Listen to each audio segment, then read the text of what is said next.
designing any creature, everyone's like, I've seen it before. And that is really hard to do. So I said, these are all my ideas, but let's do it together. John has put together a movie where the audience can scream together, giggle with nervous tension. The whole idea, that's a new spin on things.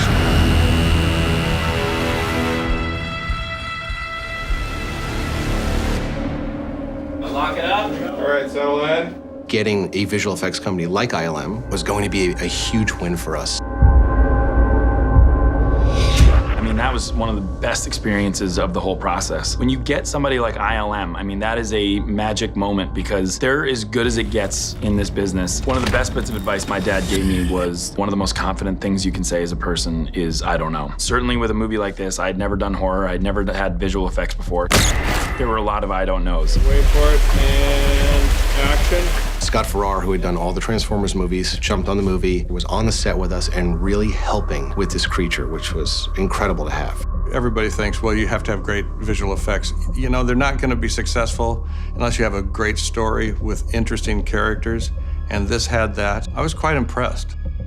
The first meeting I had with John was basically, how are we going to do this movie? What do we need to do on set if we have a creature? What are the technical issues? But the first thing he said that I really liked was, don't show too much, be kind of cryptic. Keep him in the dark, show as little as possible until you have to, because then your imagination takes over. We all know in our business, quite often we're tasked with putting as much as possible in the shot, and I love the idea of just hold back, build the tension and build the scare. When is it gonna jump? Should I look, is there something behind me now?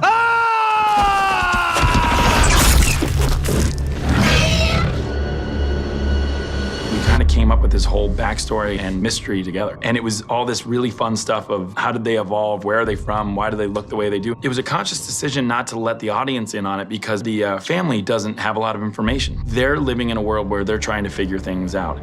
The creature design originated with Beecroft and his team. It's not just designing sets, it's also if creatures or certain important pieces are involved, there might be a thing that is on the set that has to be made. You have a story about people who can't speak. We decided to make him blind. Creating the creature, we started seeing what kind of environment did he come from. An awesome mentor of mine is Drew Goddard, who wrote and directed Cabin in the Woods. And I remember his advice to me on the creatures was start your creature now, so long before pre-production. Start thinking about them now. At the end of the day, you're lucky if it's the third or fourth creature you use. It's usually the 12th or 13th or 20th creature design that you come up with that you'll use in the movie. I had written stuff, I had drawn stuff, I even got on the floor and videotaped myself crawling like I thought they would. And where I came up with all this stuff, to be really honest, is David Attenborough documentaries and all that stuff that I nerded out on for all these years.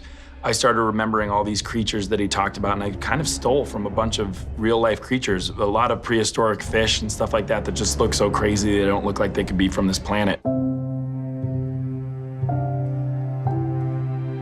I took it from a nautilus shell. A nautilus shell cavitates. Sound affects them in such a way that they will destroy anything that makes noise.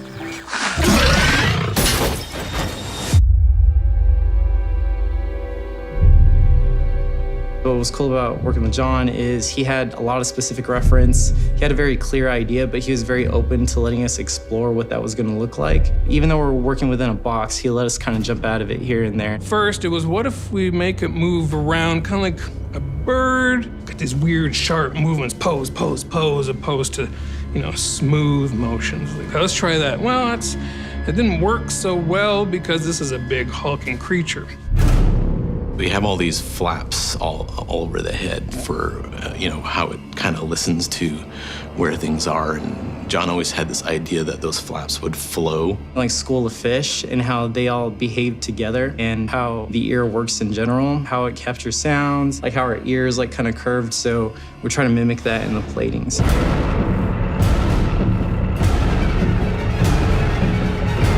The audience is going to think the ears are here. Let's just start here, and we had flaps on the head that open so that the sensitive area of hearing is just the head.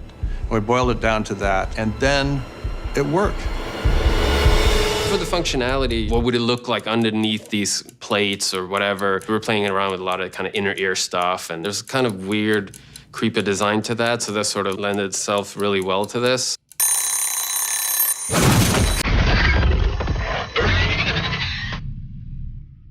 It was really hard to crack what that creature was going to look like. You don't have a creature on set, so you have a guy in a motion capture suit, or you have nothing. The time was ticking and all that sort of thing. Sometimes the work itself sort of guides you into what you should be doing. Unreal.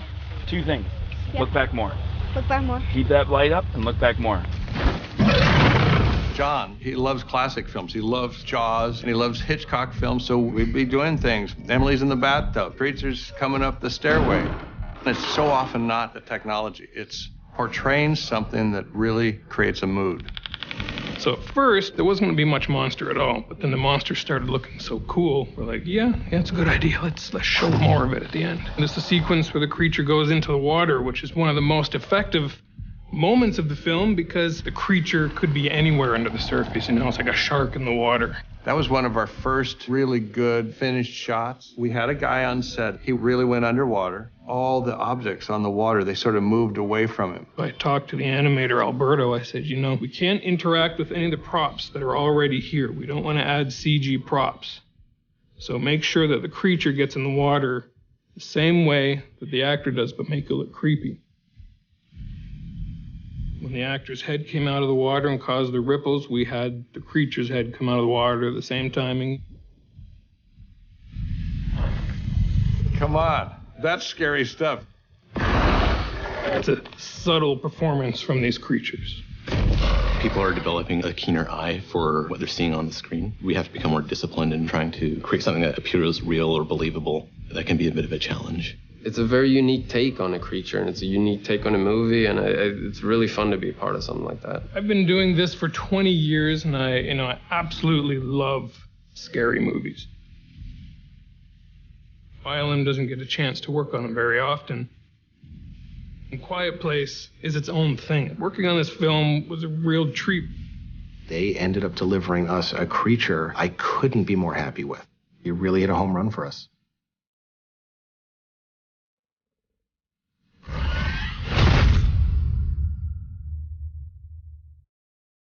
Don't close out, I've got some cool movie extra trivia. One of the most important elements in Darren Aronofsky's The Fountain is its incredible visuals and special effects.